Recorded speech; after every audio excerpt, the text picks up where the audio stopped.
les mystères de la vie cachée de notre Seigneur Jésus-Christ de Nazareth. Au nom du Père et du Fils et du Saint-Esprit. Amen. Shalom bien-aimés frères et sœurs dans le Seigneur. Nous sommes aujourd'hui le samedi 20 juin 2020 et j'ai la joie de partager avec vous une courte réflexion à partir de l'Évangile selon Saint Luc, chapitre 2, versets 41 à 51. Je suis Edgar Cyril Assois et par mon baptême, j'ai été envoyé pour proclamer, pour annoncer la bonne nouvelle du salut en Jésus-Christ de Nazareth. À vous, grâce et paix, de la part de Dieu notre Père et de notre Seigneur Jésus-Christ. La vie cachée de Nazareth permet à tout homme de communier à Jésus par les voies les plus quotidiennes de la vie. Tout homme, quelle grâce! Parce que Jésus a eu une vie de famille, il a eu une vie de travail, il a eu une vie religieuse.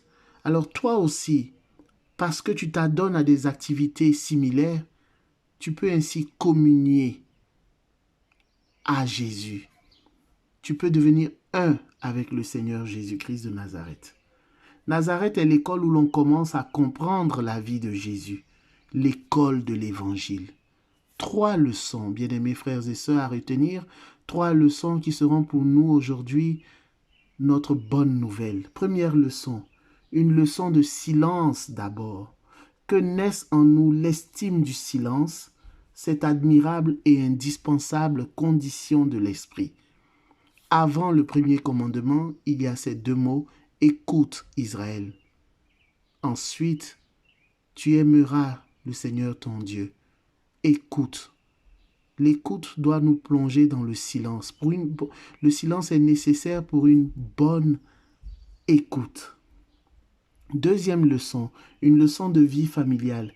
Que Nazareth nous enseigne ce qu'est la famille, sa communion d'amour, son austère et simple beauté, son caractère sacré et inviolable. En ce 21e siècle, nous voyons à quel point la famille est démembrée. La famille est détruite, est attaquée. L'on tente de la redéfinir de maintes et une façons, de mille et une façons. La famille est attaquée. Que l'Esprit Saint nous enseigne, en contemplant la vie de Nazareth, ce qu'est la famille, la véritable famille selon Dieu. Une 3e leçon, une leçon de travail. Nazareth, ô maison du Fils du charpentier. C'est ici que nous voudrions comprendre et célébrer la loi sévère et rédemptrice du labeur humain.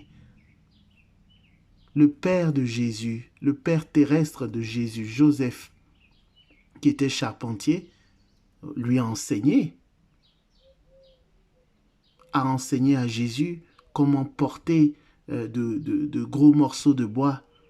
Et nous comprendrons plus tard que cette habileté qu'il a acquise grâce à l'enseignement de son Père terrestre lui permettra de porter aussi le bois de la croix, le bois transversal qu'il a porté sur ses épaules.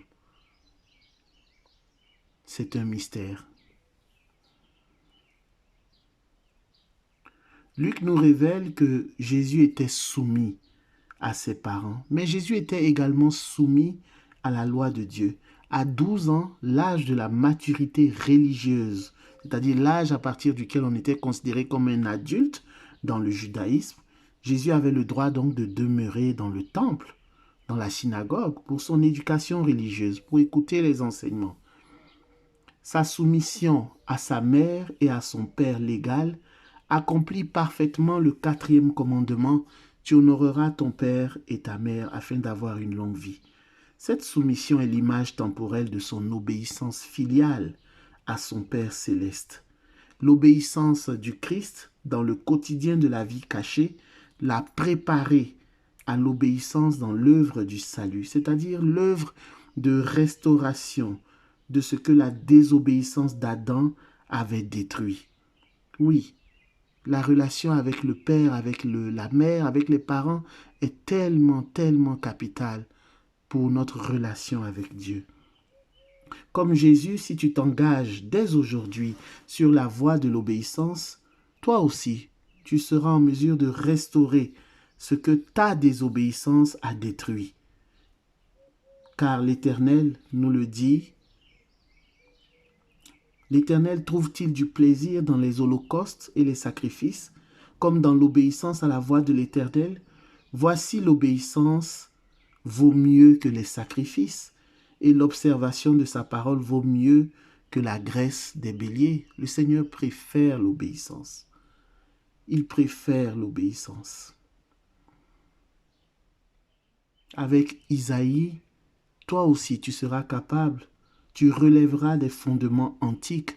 On t'appellera réparateur des brèches, celui qui restaure les chemins, qui rend le pays habitable par ton obéissance. Tu peux réparer tout ce que ta désobéissance a gâché, a détruit. Que la paix du Seigneur soit avec toi, au nom du Père et du Fils et du Saint-Esprit, ainsi soit-il.